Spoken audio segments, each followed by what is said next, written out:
beaucoup, Excellence, pour la parole.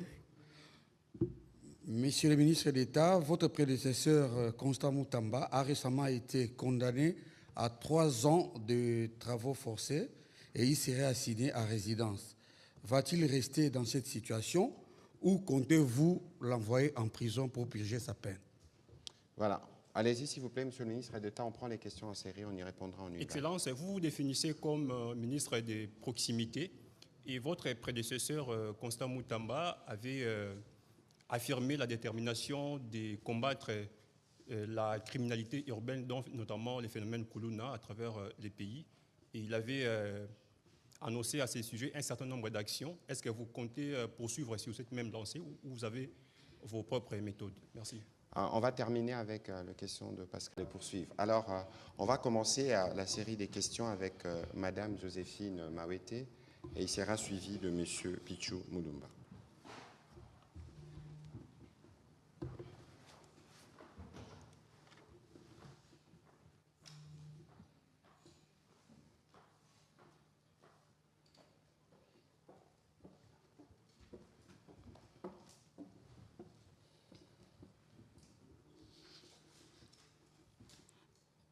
Monsieur le ministre, toujours en restant focus sur les priorités du ministère de la Justice, le média en ligne zonenews.net avait lancé, dès la prise de vos fonctions, un sondage sur les priorités. Je pense que vous êtes revenu déçu aussi en relevant la lutte contre la corruption comme étant vraiment les sujets au cœur de vos actions. Mais concrètement, vous êtes revenu déçu, mais quelle est la stratégie ou bien quelles sont les stratégies que vous allez mettre en place pour lutter concrètement contre ce qui gangrène au fait de l'appareil judiciaire? Vous avez dit vous-même que c'est vraiment une chaîne, mais dans le concret, comment allez-vous aller à réaliser cela? Et la deuxième question, elle est aussi une question d'actualité, comme le ministre Mouya l'avait dit au début. Quelle est la position du gouvernement par rapport aux actes posés par l'AFCM 23, surtout en ce qui concerne la mise en place d'une justice parallèle à travers les recrutements des magistrats? Merci. Voilà, merci beaucoup. Monsieur le ministre d'État. Ok, je crois que je l'ai déjà dit en ce qui concerne la stratégie. Notre rôle, c'est de conduire la politique gouvernementale dans le secteur de la justice. Donc, je ne suis pas le ministre des magistrats. Ça, c'est très clair. Deuxièmement, j'ai dit que nous travaillons avec d'autres structures, y compris le Conseil supérieur de la magistrature, qui a la commission des disciplines. Nous allons travailler avec le barreau. J'ai eu une réunion avec le bâtonnier du barreau de Lualaba. Nous avons invoqué ces cas de corruption. Je pense que au sein du barreau, il y a la commission des disciplines qui est là, qui peut aussi effectivement sanctionner. Il y a d'autres structures étatiques qui collectent des informations en ce qui concerne la corruption. Donc ce qui est plus important, c'est que non pas seulement il y aura des sanctions disciplinaires, mais il y aura aussi des sanctions pénales. Et ça ne tardera pas, parce que les cas de corruption sont là, les rapports des IGF et d'autres rapports d'autres structures qui luttent contre la corruption sont là. Et si c'est avéré, on va demander à la justice d'ouvrir des enquêtes. Et je me réjouis pour la première fois de voir que pour un cas de corruption, l'État a pu récupérer de l'argent. Ça, c'est important puisque le premier cas, on a jugé et l'État n'a jamais récupéré. Vous ne pouvez pas déposséder l'État de ses moyens et que vous n'arrivez pas à retourner cet argent-là dans la caisse de l'État. Et notre stratégie va être aussi, c'est que, non pas seulement qu'on juge les gens, mais une fois qu'ils sont condamnés parce qu'ils ont pris les deniers publics, ces deniers publics devront retourner dans la caisse de l'État.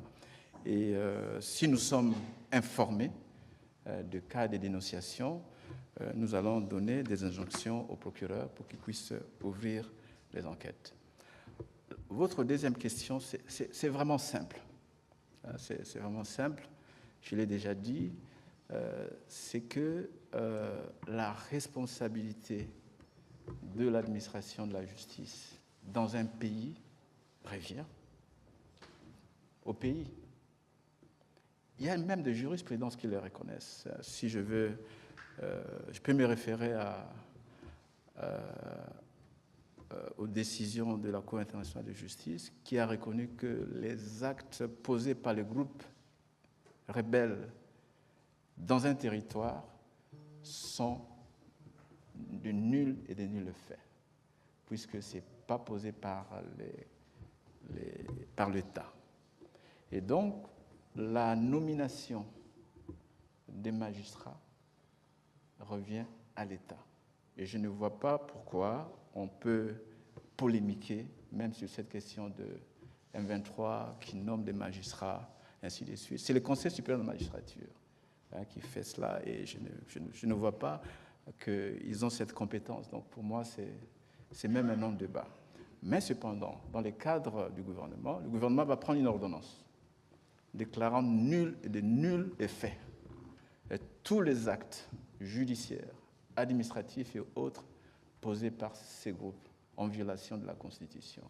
Et nous avons déjà aussi, je crois que si ma mémoire ne trahit pas, parce que je viens d'arriver, dans le cadre foncier, il y a eu déjà une ordonnance qui déclarait nul et de nuls effets les actes qui ont été posés pour attribuer des concessions de façon illégale à des groupes. Nous allons nous assurer que cela est fait. Ça, c'est important puisque, vous savez, dans la situation où nous sommes, ils veulent poser des actes apparemment légaux et légitimes pour se couvrir de leurs crimes.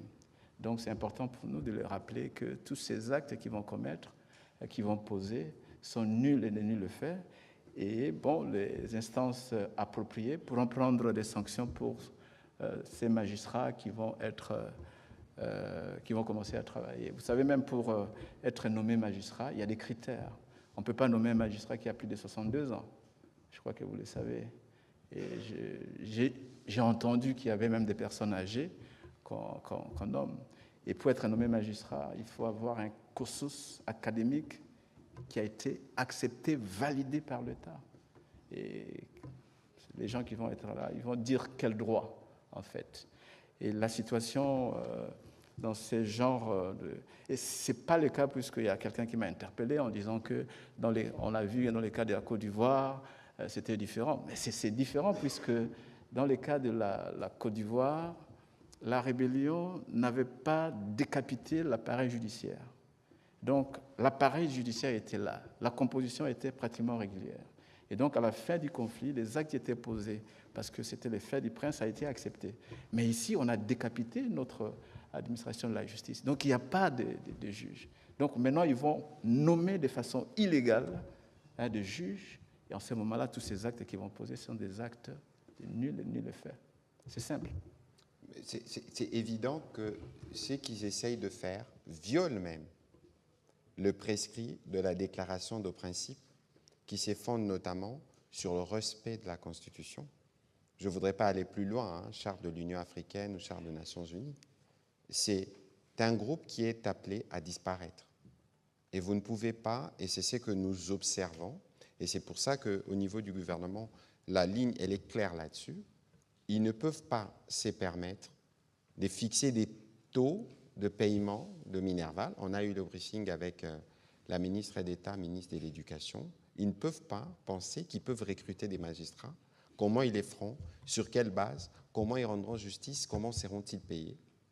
Mais tout ce que vous voyez en réalité, ce sont des gesticulations qui dévoilent les vraies intentions du Rwanda et de sa brigade avancée. L'idée, c'est en fait de vouloir créer un état de fait et mettre tout le monde devant un fait accompli.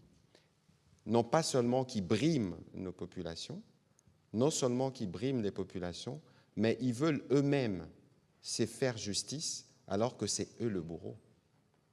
Et ce qui est évident, c'est que comme le ministre d'État, le ministre de la Justice l'a dit, le gouvernement prendra toutes les actions qu'il faut prendre pour qu'aucun des actes qui posent ne produisent des effets et que tous les actes qui s'hasardent à poser actuellement puissent être annulés les moments venus.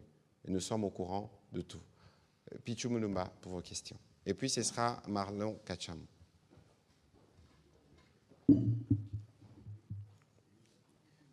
Monsieur le ministre, parmi vos priorités, vous avez épinglé l'amélioration des conditions carcérales et l'on note qu'il s'agit là de la politique gouvernementale. Alors, quasiment 10 mois après les États généraux de la justice qui avaient préconisé des transformations profondes, pourriez-vous faire le point sur la mise en œuvre concrète des recommandations, en particulier en ce qui concerne la construction et l'amélioration des infrastructures pénitentiaires, à la lumière du constat alarmant relatif aux conditions carcérales dans les Hauts-Katanga où vous avez été? Et puis une question liée au droit congolais, et cela tient à votre casquette de juriste. La pratique des primes d'arrestation ou de la mise à prix de personnes recherchées par les autorités judiciaires est-elle expressément consacrée par la loi? Je termine par votre mission à Genève où vous avez porté le plaidoyer pour la reconnaissance du génocide congolais.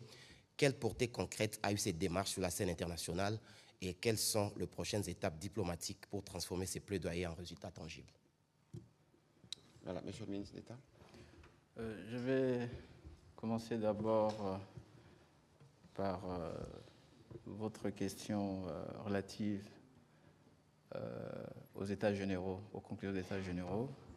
C'est vrai qu'il y a eu plusieurs États généraux dans notre pays, dont le dernier, le rapport, doit être encore finalisé, puisque certains acteurs ont pu contester certaines recommandations, la façon dont le rapport a été effectivement rédigé. Une fois que cela va être finalisé, il y a de bonnes recommandations et nous ne manquerons pas de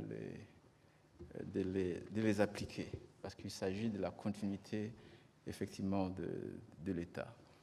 En ce qui concerne la construction de lieux de détention, puisque la majorité des lieux de détention ont été construits avant l'indépendance, 48, 52, 59. Conçu pour abriter quelques individus, quelques détenus. Aujourd'hui, ça abrite des centaines de nos compatriotes dans des situations très inhumaines. Il y a un programme de construction, effectivement, de prisons. Une mission du secrétariat général du ministère avait fait un travail de l'évaluation de besoins et de construction, et ça existe. Donc il y a les priorités. Et il y a eu déjà des soumissions, ça a été approuvé là, par exemple dans la ville de Kinshasa, je pense qu'il y a un projet de la construction d'une prison à Maluku. Il y a pour l'établissement de jeunes en conflit à Mbeseke-Fouti, et puis il y a encore une autre prison qui doit être construite vers la cité ex-Mama Mobutu, etc. J'ai eu connaissance de ces projets. Je pense que, comme ce sont des projets qui ne posent pas problème, puisque la procédure a été régulière, nous allons essayer maintenant de pousser pour qu'on puisse assez rapidement commencer la construction. En ce qui concerne la prison de Makala, il y a une possibilité. Nous avons acquis, pas moi, nous avons acquis comme ministère un grand terrain à Maluku avec 100 hectares où on peut effectivement construire les prisons pour les femmes, pour mineurs et aussi les prisons générales, etc. Et je pense que ça a été budgétisé dans cette année pour le budget 2025-2026. Bon, une fois que nous recevons ce budget, je pense que la construction de la prison pourrait effectivement commencer. En ce qui concerne ce que vous voulez, les rançons, j'aimerais être très clair ici. Je ne me rappelle pas, puisque avant j'étais aussi avocat, je ne me rappelle pas dans notre législation une jurisprudence qui démontre que ni le code pénal, ni le code de procédure pénale, encore moins le code militaire, n'a donné la possibilité à notre État de demander des primes à la recherche d'une personne, etc. C'est illégal. Et donc, vous savez qu'un ministre ne peut poser des actes qui engagent l'État légalement seulement en vertu de la loi financière et budgétaire. Et je ne me rappelle pas que dans notre budget, il y a eu une rubrique dédiée à lancer les appels de rançon pour les individus. Donc, Ça, je pense que c'est plutôt une affaire personnelle qui n'engage pas le gouvernement. Parce que c'est illégal, ce n'est pas prévu par la loi. Voilà ce que je peux dire. Voilà. Merci, Monsieur le ministre d'État. On va prendre la question de Monsieur Marlon Kachamou et puis ce sera Monsieur Célestin Zuela. Bonsoir, Monsieur le ministre. Monsieur le ministre de la Justice, vous venez nouvellement d'être installé.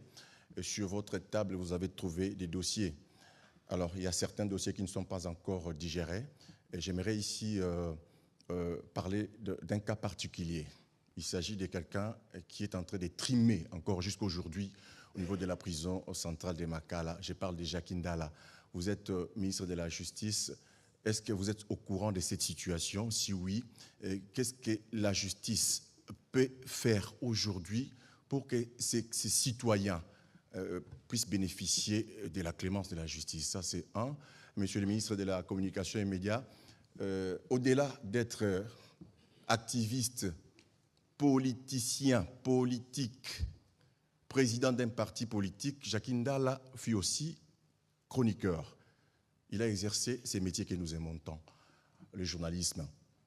Quels sont les mécanismes ou encore quelles sont les actions que vous, en tant qu'ancien collègue de Jacques Ndala, vous préconisez pour que ces messieurs soient aussi soutenus et qu'ils bénéficient aussi un peu vous comprenez un peu ce que je veux dire par là. Merci beaucoup. Bon, écoutez, je crois que nous avons le privilège d'avoir le ministre d'État, ministre de la Justice, qui pourra évidemment dire quelques mots là-dessus de manière plus précise. Mais lorsque nous avons personnellement vu les alertes sur les réseaux sociaux, nous en avons parlé. Nous étions à Genève et je pense que le ministre a demandé non pas seulement le renseignement qu'il fallait, mais je crois qu'il y a des actions qui ont été entreprises dans le cadre de la prise en charge que son État requiert. Je vais laisser le ministre d'État donner davantage d'éléments à ses propos. Et peut-être que je pourrais revenir avec un commentaire si Monsieur le ministre d'État. Oui, je pense que vous avez déjà donné la bonne réponse. Effectivement, nous avons été alertés par les réseaux sociaux. Et la première action que j'avais prise, c'est de demander à mon cabinet d'avoir l'information requise et de s'assurer que le détenu Ndala a accès aux soins de santé. Et ça, c'était important. Il a été pris en charge au niveau de l'hôpital. Et je n'aimerais pas ici vous dévoiler son rapport médical. Il y a un saut de confidentialité. Mais tout ce que je peux vous dire, c'est qu'il a été pris en charge. S'agissant de sa situation, puisque le compatriote Ndala sa réclamation, ses revendications, c'est d'être libéré. Et ici, nous sommes en matière pénale. Il a été condamné. Et il demande une libération conditionnelle. Et pour être libéré conditionnellement, il faut remplir les critères. Au moins avoir passé 2/3 de votre peine. Ce qui n'était pas le cas pour monsieur Ndala. Il a été condamné à, je crois, 33 mois. Et donc, les critères, puisque vous savez que pour la libération conditionnelle, c'est la responsabilité du ministre de la Justice. Donc, c'est fait par le parquet, etc. Mais on doit aussi s'assurer que les personnes à libérer sont celles qui doivent être libérées et qui remplissent les critères. Ici, j'aimerais vous dire une chose, que s'il y a eu d'autres dossiers qui ont été retardés, dans d'autres régions par exemple, c'est parce que, c'est toujours dans le cadre de la corruption, les familles payent des gens pour qu'on insère les noms de personnes qui ne remplissent pas les critères sur la liste des personnes à bénéficier de la libération conditionnelle. J'ai demandé à ce que la liste soit retournée, qu'on enlève ces personnes, qu'on traite nos compatriotes de façon égalitaire. Ça, c'est la loi, malheureusement, ainsi de suite. S'agissant de sa condition humanitaire, il a été pris en charge. Aujourd'hui, il est retourné à la prison de Makala. Le médecin le suit et on nous dresse régulièrement un rapport sur ses conditions. C'est tout ce que je peux éventuellement vous dire. Mais s'il remplit les critères, je n'hésiterai pas à ce que la libération conditionnelle lui soit accordée. Voilà, merci beaucoup. On va prendre les questions de M. Célestin Zuela et puis ce sera M. Eric Izami. Merci beaucoup, Monsieur le ministre, pour la parole. C'est Célestin Zuela pour le compte des communes.cd. Nous voulons savoir, jusqu'aujourd'hui, Goma est sous l'autorité du M23. Nos compatriotes qui y sont continuent à souffrir. Les pourparlers traînent encore. Qu'est-ce qui manque à la République démocratique du Congo de prendre des décisions qui pourront éradiquer ces groupes terroristes afin de redonner sourire à nos compatriotes qui vivent à Goma? Mais je crois que sur cette question, on a commencé par le dire tout à l'heure lorsqu'on rappelait les fronts. La problématique est connue, mais la problématique, depuis le début, nous donnons la réponse sur 5 fronts. Le front militaire, le front diplomatique, le front judiciaire, le front économique, le front médiatique. La préoccupation, la question actuellement est traitée au niveau du front diplomatique principalement. La diplomatie comme la justice, par ailleurs, a son temps. Et que, malheureusement, plus ça traîne, dans le cas de ce que nous voyons dans les partis sous occupation, plus la souffrance s'agrandit pour nos compatriotes. Mais c'est pourquoi, régulièrement d'ailleurs, chaque fois que nous nous réunissons en Conseil de ministres, nous commençons par traiter prioritairement ces sujets. Donc, au-delà de ce que nous faisons autour de la médiation, nous connaissons les intentions. Ce n'est pas pour rien que le ministre d'État, ministre de la Justice, a dit tout à l'heure que tous les actes, une ordonnance sera prise pour annuler tous les actes, parce que l'idée, pour beaucoup, dans ce qui apparaît, ce n'est même pas forcément de respecter ce qui est prévu, parce que si on doit rester sur le prescrit de l'accord de principe de Doha, il y a beaucoup d'actes qui ne seront pas posés. Et dans le cadre justement de cet accord de principe de Doha, il y a une évolution. Cette semaine, je pense qu'on a fini les discussions sur le mécanisme des libérations des prisonniers, qui était l'un des points dans les mesures de confiance. Je crois que le rapport a été rendu à la médiation et nous vous reviendrons pour vous faire le point de l'évolution, parce que sur le point, le plan diplomatique, il faut apporter une réponse. Mais nous savons qu'il y a des urgences de tout type, des urgences sanitaires, des urgences humanitaires, et à travers d'autres structures, notamment au niveau du ministère de la Santé, il y a une connexion qui fait que nous sommes régulièrement en mesure d'intervenir. Alors, la grosse question, c'est la question de l'économie qui fonctionne là-bas, parce que malheureusement, sous sanction, et ils ont des intentions quotidiennes, des vols et des pillages. C'est ça l'action principale, y compris sur le dos de parents à travers cette question de la gratuité. Nous connaissons toutes ces questions et au niveau du gouvernement, une réponse appropriée est apportée pour chacune des questions, dont certaines, je ne pourrais pas les aborder ici. Mais il faut considérer que pour nous, chaque jour est un jour de plus entre les mains de ceux qui n'ont pour morale que des tueries. Monsieur le ministre de la Justice, il y avait une question pour vous. Il y avait une question sur le contentieux RDC Apple. Je viens d'arriver, ça il faut le reconnaître, mais tout ce que je sais, c'est qu'il y a maintenant de pourparlers entre la RDC et Apple. Comment arriver effectivement à adresser cette question. Maintenant que ce dossier fait l'objet de négociations, je pense qu'à ce stade, je suis obligé de ne pas disclose ce qui est en train d'être fait. Voilà. De toute évidence, dans les cadres justement de cette question, la problématique principale dans nos mines, c'est le pillage et l'exploitation illicite. Dans le cadre de l'accord de Washington, pour lequel il y a déjà eu des réunions qui ont permis notamment d'avoir une déclaration de principe sur comment on va créer le cadre d'intégration économique régionale, la priorité, c'est de mettre fin à tous ces circuits de trafic illicite.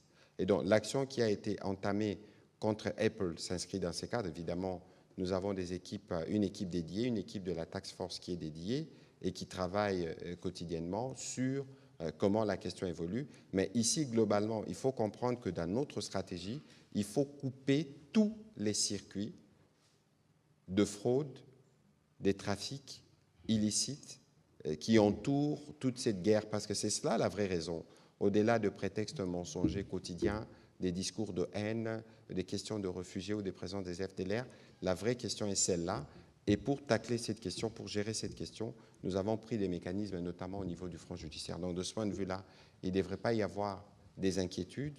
Et les moments venus, nous pourrons, comme nous l'avons déjà fait plus d'une fois, revenir, y compris avec nos avocats qui sont sur le front line à travers nos initiatives pour vous faire le point de différents sujets.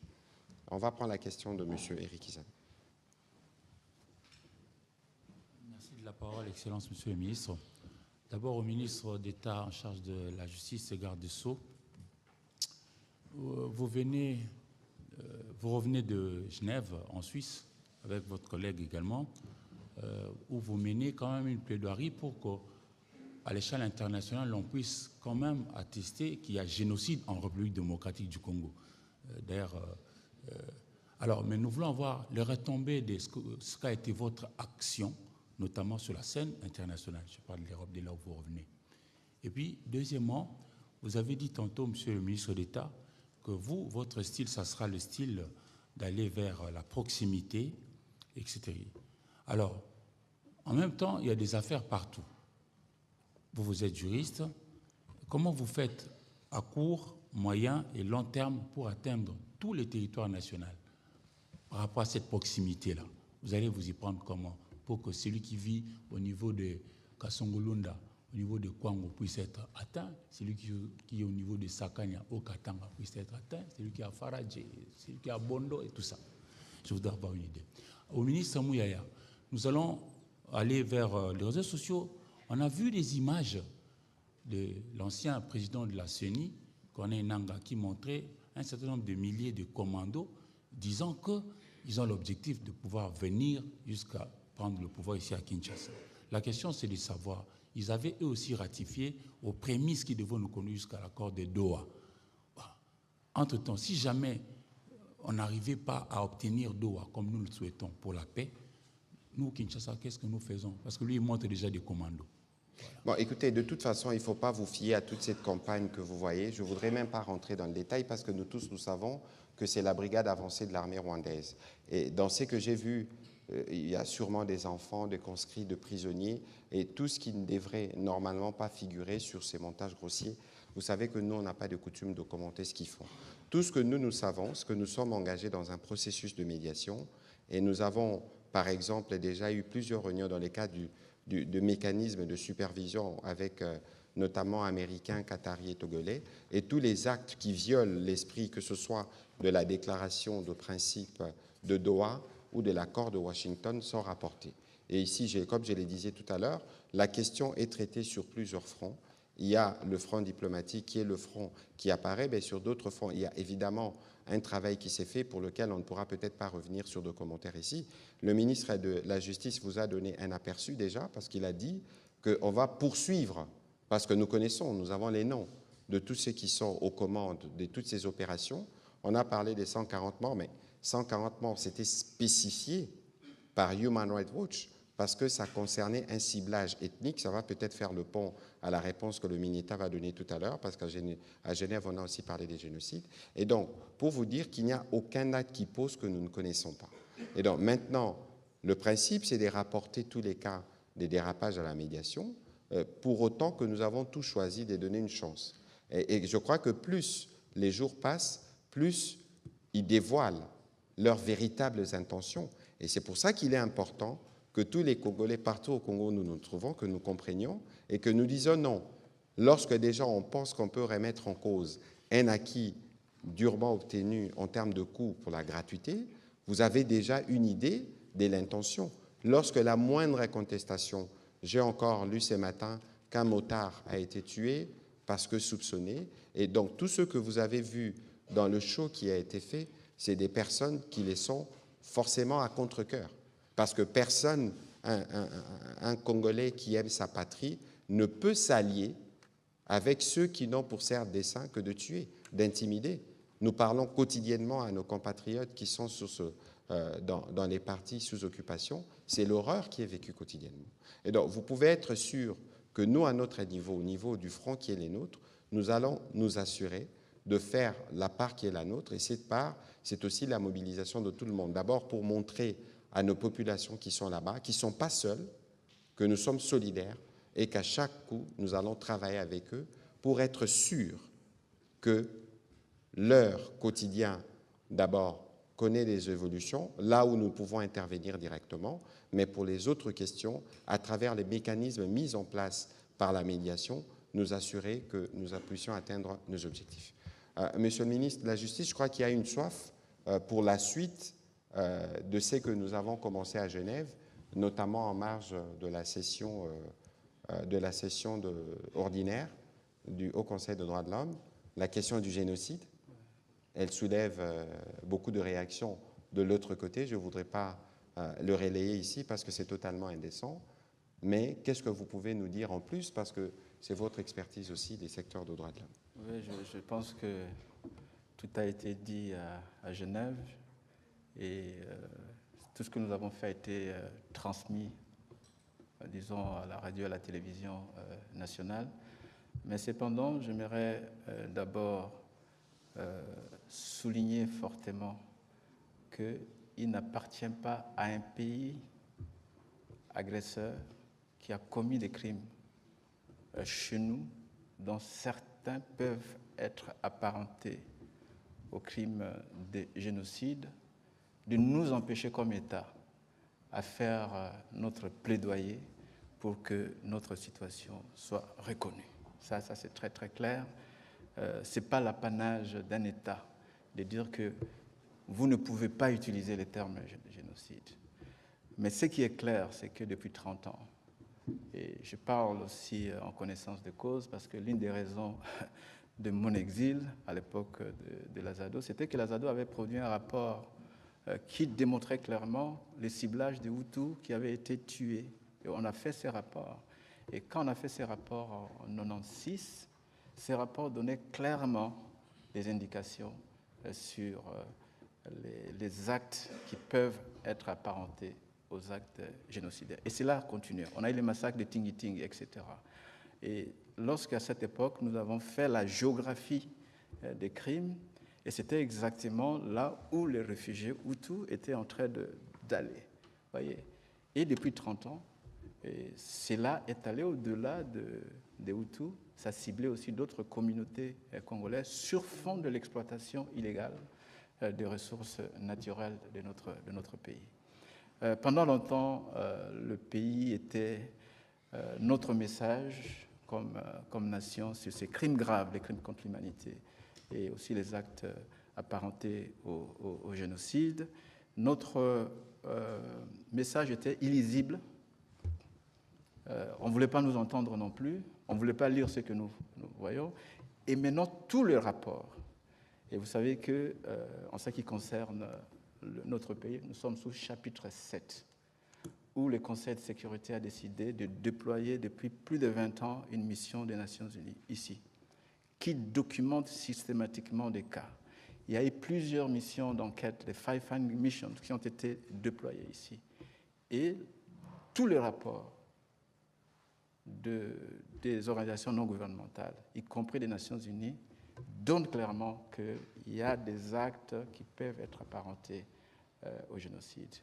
Et nous devons prendre en main notre responsabilité, c'est de sensibiliser l'opinion internationale, puisque la reconnaissance du génocide, c'est aussi un acte politique et diplomatique.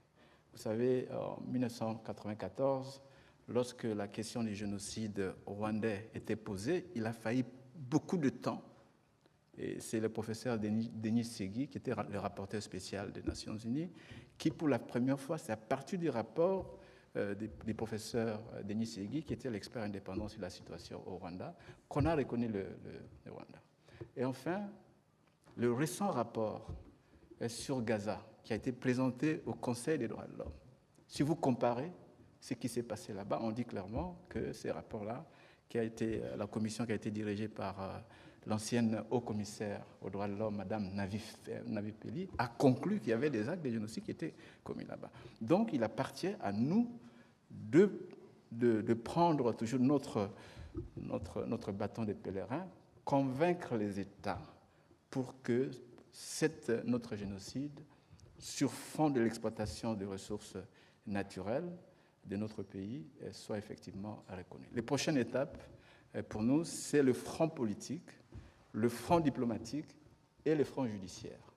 Et je pense que c'est ça qui va être fait. Je ne vais pas dévoiler en ce qui concerne la justice, mais vous verrez qu'il y aura des actions bientôt qui vont être prises pour qu'on puisse interpréter juridiquement, sur base des instruments juridiques internationaux, que ce qui se passe chez nous, ce sont des actes qui peuvent être apparentés au génocide. Il reviendra encore qu'après, c'est la justice internationale ou nationale, qui va prendre ses responsabilités pour juger les auteurs. Je pense que nous sommes dans la bonne voie. Ceux qui veulent empêcher le pays de s'exprimer, je pense qu'ils se trompent. C'est notre responsabilité de protéger nos populations et de s'assurer que des crimes graves qui se commettent dans notre pays ont une réponse pas seulement politique, judiciaire. C'est aussi, on doit faire attention, puisque même dans le cadre des Doha, bien sûr, on va faire l'échange, la liste des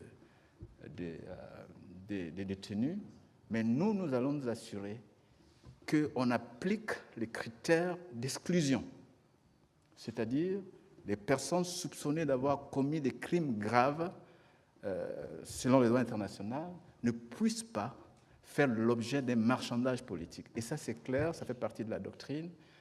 Et ça, c'est aussi notre rôle de conseiller en tant que conseiller juridique de l'État, de s'assurer qu'on ne change pas dans les négociations. Il y a toujours des critères d'exclusion et ces critères d'exclusion doivent être absolument appliqués. S'agissant de la proximité, c'est important. J'ai quitté Genève jeudi, je suis arrivé, samedi je suis parti à Lubumbashi, Kipushi, Likasi, Buluo et Kolwezi. Et ça, c'est un bel exercice. Cela m'a permis, par exemple, de savoir qu'à Kassanji, depuis 18 mois, le tribunal de peine ne se réunit pas, puisque la composition régulière ne peut pas être assurée, puisqu'il n'y a pas de juge. Depuis 18 mois. Et vous savez que dans cette région, il y a une montée de la criminalité. Et si la justice ne se réunit pas, ça veut dire qu'il y a la vendetta.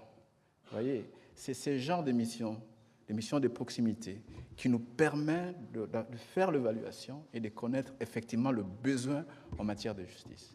Donc, moi, je serai le ministre des proximités et de la périphérie. Voilà, on va, sûrement il sera à 20h bientôt, on laissera le journal commencer. On va prendre la dernière série de questions avec Blaise Shindani, Fabrice Lukamba et Pascal Moulegua. Une question, s'il vous plaît, comme ça nous permet de terminer cet exercice de redevabilité. Allez-y rapidement, s'il vous plaît. Merci beaucoup, Excellence, pour la parole. Monsieur le ministre d'État, votre prédécesseur Constant Moutamba a récemment été condamné à 3 ans de travaux forcés et il serait assigné à résidence. Va-t-il rester dans cette situation ou comptez-vous l'envoyer en prison pour purger sa peine? Voilà. Allez-y, s'il vous plaît, monsieur le ministre d'État. On prend les questions en série, on y répondra en une. Excellence, vous vous définissez comme ministre des proximités et votre prédécesseur Constant Moutamba avait affirmé la détermination de combattre la criminalité urbaine, notamment les phénomènes Kuluna à travers les pays. Et il avait annoncé à ces sujets un certain nombre d'actions. Est-ce que vous comptez poursuivre sur cette même lancée ou vous avez vos propres méthodes? Merci. On va terminer avec la question de Pascal Moulegua. Monsieur Anguefa, puisque vous dites que vous serez le ministre de la proximité, dans votre secteur, depuis le mois de mars, le président de la République a nommé 2500 magistrats qui galèrent depuis 6 mois. Ils n'ont pas été notifiés, ils n'ont pas été formés, ils n'ont pas été déployés, alors que dans les 145 territoires, il y a des tribunaux de paix quasiment obsolètes parce qu'il y a cette carence des magistrats. Sans oublier qu'avant le mois de mars, il venait déjà de passer 1 an de galère à Kinshasa parce qu'il invité ici par le Conseil de la magistrature. Ma question est de savoir quand seront-ils payés et qui bloque leur paiement. Vous parlez des avocats de la République, monsieur le ministre. C'est une mine d'or. Des millions de dollars qui sont payés aux avocats sur des affaires peu médiatisé ou soit médiatisé. Dernier en date, les procès Kabila, 2 400 000 $ seront payés à 4 à 5 avocats. Déjà, dites-nous, vous avez déjà payé ces 2 400 000 $ ou allez-vous réellement payer ces 2 400 000 $? Merci. Voilà, merci pour... Monsieur le ministre d'État, c'était la dernière série. Question. Ok. Merci. Je vais commencer par la dernière question, en ce qui concerne les avocats de la République. Je dis clairement que je vais lutter contre la corruption. Quand je suis arrivé, j'ai pris fonction, je trouvais que les avocats de la République, c'était un secteur où il y avait beaucoup de cas de corruption. Donc on va mettre de l'ordre on va choisir des avocats qui vont représenter la République, qui ne vont pas être de connivence avec les partis adverses pour faire condamner la République à payer des millions. Ça, pour moi, ça c'est très clair. C'est très clair. Et d'ailleurs, je peux vous dire, je refusais de signer de documents pour payer certains avocats dont je ne voyais même pas, il n'y avait pas de rapport d'audience et je ne voyais pas pourquoi on doit le payer. Il faut faire une évaluation. Donc on va faire certainement une évaluation. Parce que si nous voulons aider le président de la République, si nous voulons effectivement lutter contre la corruption, il faut que nous puissions avoir des règles de transparence. Ça c'est clair pour moi. S'agissant de paiement, bon, ça a été fait avant moi, mais je n'ai pas vraiment l'information sur cette question puisque les avocats ont été désignés avant. Mais je vais essayer de le voir. S'agissant des magistrats, oui, il faut reconnaître que ça c'est positif. Le fait qu'on a nommé plus de 2500 magistrats pour durer. Maintenant, c'est l'opérationnalisation de cette nomination qui pose problème. Il faut créer des conditions, des moyens. Et je vous ai dit qu'aujourd'hui, certaines juridictions étaient des juridictions des tribunaux de paix. Maintenant, ils doivent être érigés en cour d'appel. Et donc, ça demande, il faut qu'il y ait des bâtiments, il faut qu'il y ait des moyens, etc. Donc, mon rôle aussi, durant ma mission, j'ai pu discuter avec les autorités des lois là-bas, par exemple pour la cour d'appel, pour qu'on puisse effectivement donner un autre bâtiment en attendant que le nouveau bâtiment qui est entré en construction pour la cour puisse effectivement terminer. En ce qui concerne le besoin réel pour que la justice soit une justice de proximité, il faut au moins 10 000 magistrats. Vous voyez? Donc ça demande à ce que nous puissions avoir un budget spécial. Vous voyez? Un budget spécial. En dehors de ça, il y a la question de la sécurité. Tu vois? Donc le moyen propice pour déployer les magistrats, pour qu'ils soient dans les conditions pour dire le droit, ça c'est une question. Et je suis en train de m'y pencher, parce que c'est moi qui conduis la politique gouvernementale en matière de justice et de concert avec le Conseil supérieur de la magistrature, parce que c'est aussi des responsabilités, pour que nous puissions voir comment progressivement on peut adresser cela. Et il sera difficile dans l'état actuel, par manque de moyens, de déployer 2500 immédiatement, etc. En matière de formation, c'est une priorité pour nous aussi. On ne peut pas déployer des magistrats qui sortent d'université seulement avec des connaissances théoriques. Vous voyez, il faut de formation. Et je pense qu'avec l'Institut de formation judiciaire, nous allons nous assurer qu'il y aura des formations bien déterminées, ainsi de suite. Même des formations spécialisées. Je vous ai dit que, par exemple, au Katanga et à Lualaba, les juges et les avocats n'ont pas de formation appropriée pour traiter certains crimes. Donc il faut des formations. Donc la formation va être priorité pour nous.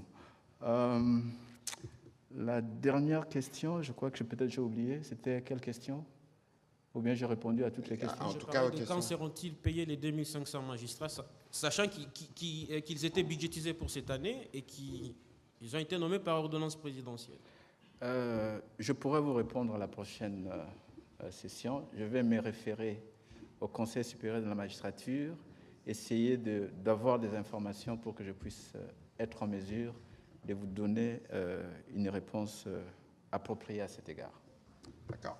Aux questions de Blaise Chinani, il y avait une question sur la condamnation de Constant Moutamba. Il est assigné à résidence. D'accord, ok. Je m'interdis de commenter une décision judiciaire dont le procès était public et que le principe du contradictoire a été effectivement respecté. Et donc, je vous ai dit que je ne suis pas le ministre de magistrat. Le droit a été dit. Il y a de moyens de recours à faire. Et donc, je m'abstiens à ne pas commenter. Merci. Il y avait une question sur la lutte contre les koulouna. La lutte contre les koulouna, c'est une question complexe. Il ne suffit pas seulement, ça c'est moi, il ne suffit pas seulement d'arrêter les koulouna, c'est toute une réponse qui doit être articulée, coordonnée. Et aussi, ce que moi je pourrais proposer d'abord, c'est qu'on va faire une étude sur cette question des koulouna en profondeur. Qui sont ces koulouna? Pourquoi ils agissent ainsi? Qui sont derrière? Ainsi de suite. Parce que vous savez aussi qu'il y a beaucoup de complicité autour de ces koulouna parce qu'ils font partie d'une chaîne de criminalité. Et donc, la réponse doit être une réponse holistique et aussi une réponse... mais on ne peut pas seulement voir les koulouna alors qu'ici, il y a d'autres acteurs. Donc, on va diligenter une étude approfondie à cet égard et nous ferons les recommandations pour que la réponse soit aussi la réponse appropriée. Je sais qu'il y a déjà une réponse, parce qu'on les amène à KCC, c'est ça, non? Kanyama KCC. Kanyama KCC, c'est déjà une réponse, mais je pense que la réponse doit être plutôt une réponse holistique. Voilà, Monsieur le ministre d'État, on a terminé. Le mot de la fin aux Alana Lingala. Tokozonga na mikolo ezali koya pona kokende na mwa mozindo, mais qu'est-ce que vous pouvez dire en une minute pour résumer cet exercice? Bon, tout ce que je peux dire